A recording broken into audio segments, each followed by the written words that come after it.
नमस्ते दर्शकों, आज मैं आपको लेके आया हूँ गोवर्धन पूजा के सेलिब्रेशन पे, जो कि दिवाली से अगले दिन मनाया जाता है। और ये जो सेलिब्रेशन है ये मुजफ्फरनगर में हो रहा है।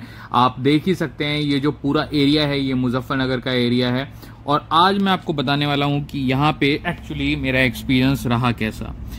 सबसे पहले आपको ये बताना चाहूंगा कि गोवर्धन पूजा एक बहुत ही इम्पोर्टेंट फेस्टिवल है हर एक हिंदू के लिए। आज हम सब यहाँ गोवर्धन पूजा मनाने के लिए एकत्र हुए हैं। ये पर्व दिवाली के अगले दिन मनाया जाता है और भगवान श्री कृष्ण से जुड़ी एक अद्भुत कथा को हम यहाँ पर याद करते हैं।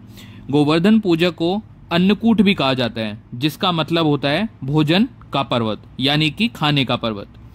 इस दिन लोग विभिन्न प्रकार के व्यंजन बनाकर भगवान श्री कृष्ण को भोग लगाते हैं और प्रकृति के प्रति अपना आभार प्रकट करते हैं कि हे माँ प्रकृति, आपने हमें खाने के लिए दिया, उसके लिए आपका धन्यवाद।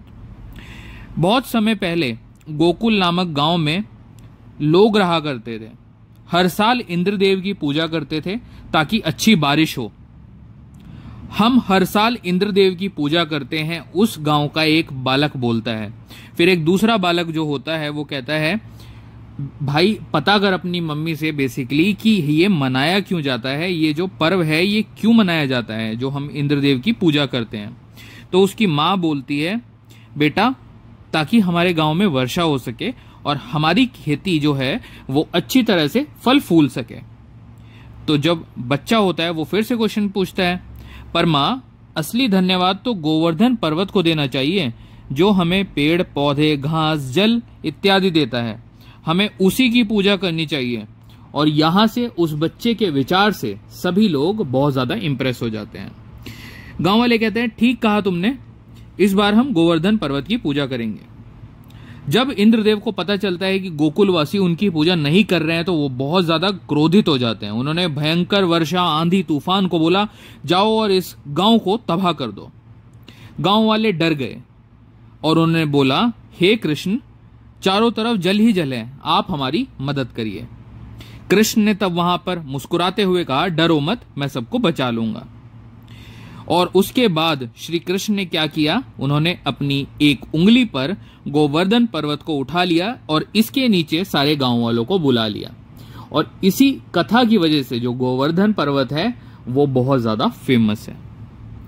इसके बाद क्या होता है, तब हर साल गोवर्धन पूजा की जाती है, जिसमें गोवर्धन पर्वत को भगवान के तौर पे पूजा जाता है, जो कि श्री कृष्ण के अवतरण और प्रेम की अनुभूति आपको करवाता है। भगवान श्री कृष्ण के प्रति प्रेम और प्रकृति के प्रति आभार व्यक्त करने के लिए हम ये दिन मनाते हैं। ये पर्व हमें सिखाता है हमें प्रकृति का सम्मान करना चाहिए और बहुत ज्यादा अहंकार से दूर रहना चाहिए। गोवर्धन पूजा केवल एक धार्मिक पर्व नहीं है, बल्कि पर्यावरण और समाज के प्रति अपनी कृतज्ञता प्रकट करने का एक बहुत ही अच्छा तरीका है। इसी नोट पे कहना चाहूंगा कि जय श्री कृष्ण, गोवर्धन पूजा की हार्दिक शुभकामनाएं। और यहाँ पे आप देख सकते हैं कि जो झांकियां थी वो कितनी सुंदर बनाई गई हैं। यहाँ पे श्री कृष्ण ने गोवर्धन को अपनी कन्नी उंगली पे उठाया हुआ है और उसके नीचे सभी गोकुलवासी आ गए हैं, जिन्होंने बेसिकली वर्षा और आंधी तूफान से सबको बचा लिया। इसलिए गोवर्धन जी की महिमा अपरंपार कहलाती है। अब आप यहाँ पे देखिए कितना अच्छा प्रबंध किया जाता है। ये जो पूरी व्यवस्था है ये मुजफ्फरनगर में लोकल लोग खुद से चंदा डाल के करते हैं। और कितने सुंदर यहाँ पे श्री कृष्ण के दृश्य को बनाया गया है। ये जो पूरे श्री कृष्ण बनाए गए हैं ये पूरे के पूरे हैंडमेड है, ये कोई मूर्ति नहीं है, ये यहीं पे कंस्ट्रक्ट किए गए हैं और बहुत ही सुंदरता से बनाए गए हैं। इस एरिया में काफी लोग फोटो खिंचा रहे थे, तो मैं भी वहां पर गया था फोटो खिंचाने के लिए। बहुत ही सुंदर जगह है। और ये जो है ये एक गौशाला है, जैसा कि मैंने आपको शुरुआत में भी बताया था। ये जो पूरा एरिया है ये गौशाला है और श्री कृष्ण के लिए गौशाला का एक अलग ही महत्व है, क्योंकि जब बात आती है गौशाला की तो श्री कृष्ण से गौशाला जुड़ी हुई है। क्योंकि भगवान श्री कृष्ण को ग्वाला भी कहा जाता था और वो गौओं को चराने के लिए जाया करते थे। तो जो ये गौशाला है यहाँ पे इस पर्व को सेलिब्रेट करने का अपना एक महत्व है। और ये जो भैया थे ये टेक केयर करते हैं यहाँ पे सारी गायें का। और इसके अलावा काफी सारे यहाँ पे सेवक हैं जो कि गायों का पूरा भोजन, उनका रहन सहन, उनके प्रति एक श्रद्धा भाव से यहाँ पर काम कर रहे होते हैं। अगर आप यहाँ पे देखेंगे तो कितना सारा आपको क्राउड दिखाई देगा। ये दूर दूर से आए हुए सेनानी हैं जो कि इस भव्य पर्व को सेलिब्रेट करने के लिए आए हैं, और व्यवस्था भी बहुत अच्छी थी। उसके बाद जब मैं एग्जिट कर रहा था तो एग्जिट की लाइन से ये जो व्यू आ रहा था ये बहुत ही साफ व्यू था, क्योंकि देखिए दूसरी साइड पे लोग ज्यादा थे, इस तरफ एग्जिट साइड पे लोग थोड़े कम थे। तो इसलिए मैंने सोचा कि इस पूरे व्यू को कैप्चर करता हूं और आप लोगों को दिखाने वाला हूं कि कितना सुंदर ये रूप दिखाई दे रहा है भगवान श्री कृष्ण का। भगवान श्री कृष्ण के हर एक रूप को, हर एक उनकी बात को अगर हम अपने जीवन में उतार लें तो क्या ही बात होगी। तो आज मैंने आप लोगों को दिखाया कि गोवर्धन क्यों मनाया जाता है, और ये है एग्जिट। अब मैं ऑलमोस्ट बाहर जा रहा हूं। अब यहाँ पे बाहर एक ग्राउंड था, थोड़ा आप देखेंगे अगर, अस्तबल जिसको हम कहते हैं, उसके बाहर निकलते ही ये ग्राउंड है जहां पे कि सांस्कृतिक नृत्य चल रहा था। यहाँ पे डांस चल रहा था, एक मंडली आई हुई थी और वो परफॉर्म कर रही थी, जिसके अंदर श्री कृष्ण थे, राधा थे और भी गांव वाले जो कि गोकुलवासी बने हुए थे, अपना प्रॉपरली वहां पे डांस कर रहे थे। तो मैं यहाँ पे थोड़ी देर के लिए रुका और यहाँ पे सब लोग अपना वीडियो बना रहे थे, ऑब्वियसली, क्योंकि श्री कृष्ण के इतने सुंदर सुंदर रूप आपको यहाँ पे देखने को मिलने वाले हैं। तो ऐसी जगह पे वीडियो बनाने का, ऑब्वियसली मेमोरी को कैप्चर करने का अपना ही मजा है। आप देखिए, मैं थोड़ा जूम करने की कोशिश भी कर रहा हूँ ताकि आप लोगों को और क्लियरली दिखाई दे सके कि ये कितनी अच्छी व्यवस्था यहाँ पे की गई है।